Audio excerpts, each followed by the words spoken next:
They were kings and queens, warriors and visionaries, African rulers who fought against one of history's greatest atrocities. The transatlantic slave trade tore millions from their homelands, but it wasn't without resistance.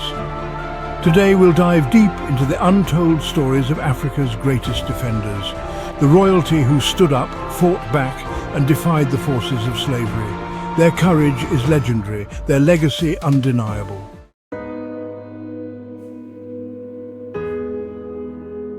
Africa, before the slave trade.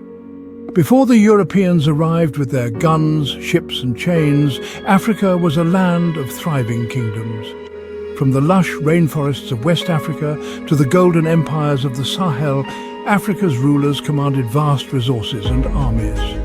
Empires like Benin, Dahomey and Congo were renowned for their wealth, military prowess and sophisticated governance. But with European explorers came something far darker, a desire not for Africa's gold or goods, but for its people.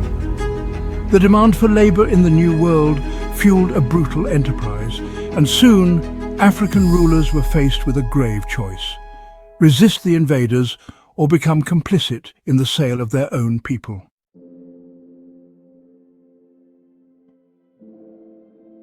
Queen Nzinga of Ndongo and Matamba, a warrior queen against the Portuguese. Let's start with one of the fiercest queens in African history, Queen Nzinga of Ndongo and Matamba. In the early 17th century, when the Portuguese began raiding her kingdom for slaves, Nzinga didn't just stand by, she met them head-on, both in battle and at the negotiating table.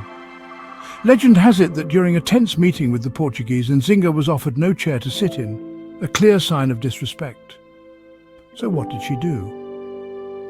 Nzinga ordered one of her servants to kneel down so she could sit on her back, putting herself at eye level with the Portuguese governor. This was a queen who would not be humiliated. She fought for over 3 decades, using clever diplomacy and military strategy to protect her people from enslavement. Nzinga's resistance wasn't just physical, it was mental. She allied with the Dutch, learned the tactics of her enemies, and used every ounce of her leadership to wage guerrilla warfare against the Portuguese. And though she could not stop the trade entirely, her resilience made her a symbol of African resistance, a queen who refused to bow.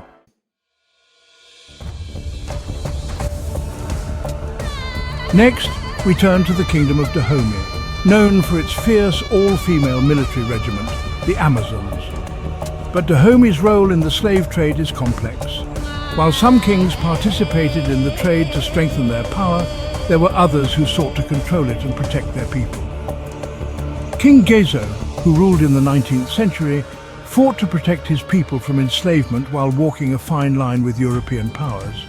Under his reign, the Dahomey Amazons became a powerful force, striking fear into rival kingdoms and slave raiders alike.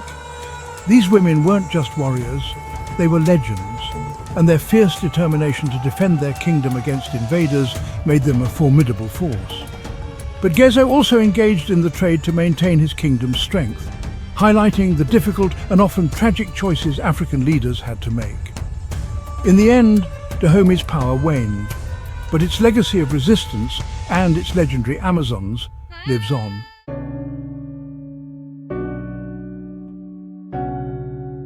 King Nzinga Mbemba, or Alfonso of Congo, found himself torn between 2 worlds. A devout Christian, Alfonso initially welcomed the Portuguese, believing their religion could bring prosperity to his kingdom. But it didn't take long for him to realize their true intentions. As the Portuguese increasingly captured and enslaved his people, Alfonso wrote letter after letter to the King of Portugal, pleading for the end of the slave raids. His words, though desperate and impassioned, fell on deaf ears. The Portuguese were too invested in the profits of the trade. Alfonso's story shows the heartbreaking reality that even those who sought peaceful solutions were betrayed. He fought through diplomacy and faith, but the relentless greed of the Portuguese was unstoppable.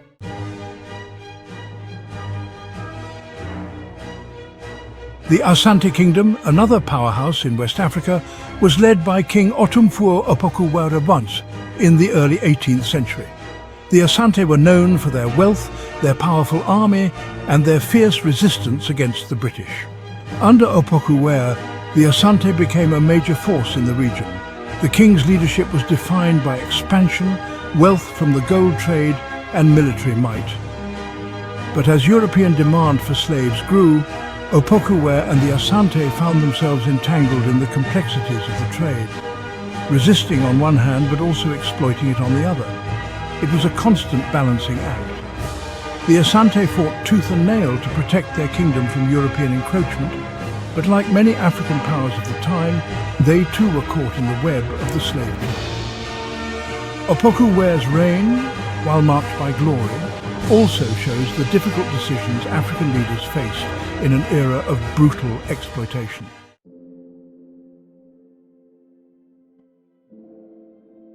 Queen Mother Ya Asantewa, the woman who defied Britain. If we're talking about defiance, we cannot leave out Queen Mother Ya Asantewa. This legendary figure of the Asante Kingdom led one of the fiercest resistances against British colonizers in the late 19th century, the War of the Golden Stool. When the British demanded the sacred Golden Stool, the symbol of Asante unity, Ya Asantewa rallied her people and led a rebellion that shook the British Empire to its core. She was in her 60s, but her spirit and resolve were unmatched. Ya Asantewa's courage became a beacon of resistance. She reminded her people that no matter how powerful the enemy seemed, their culture, their freedom, and their dignity were worth fighting for. Her legacy lives on as a symbol of defiance, and the fight against the British showed that African women too were at the forefront of resistance.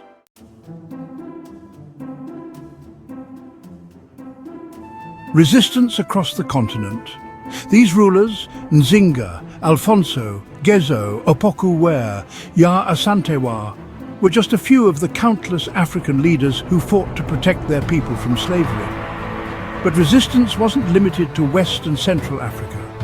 Across the continent, from the shores of East Africa to the deserts of the north, kings, queens and warriors stood their ground. In Ethiopia, Emperor Tewodros II fought off the British invaders.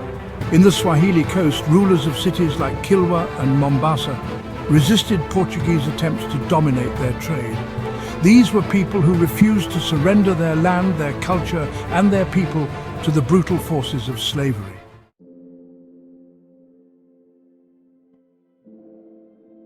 Legacy of resistance. Though the transatlantic slave trade left deep scars across Africa, the stories of resistance are just as important as the stories of exploitation. These kings and queens, these warriors and diplomats, showed that Africa did not simply submit to the chains of slavery. They fought back, they defied, and they left a legacy of resilience that we must never forget. Their stories remind us that even in the darkest times, the fight for freedom, for dignity, and for justice never stops. Africa's history is one of struggle, but also one of incredible strength. Today, their legacy continues in the fight for equality, freedom, and the right to be heard.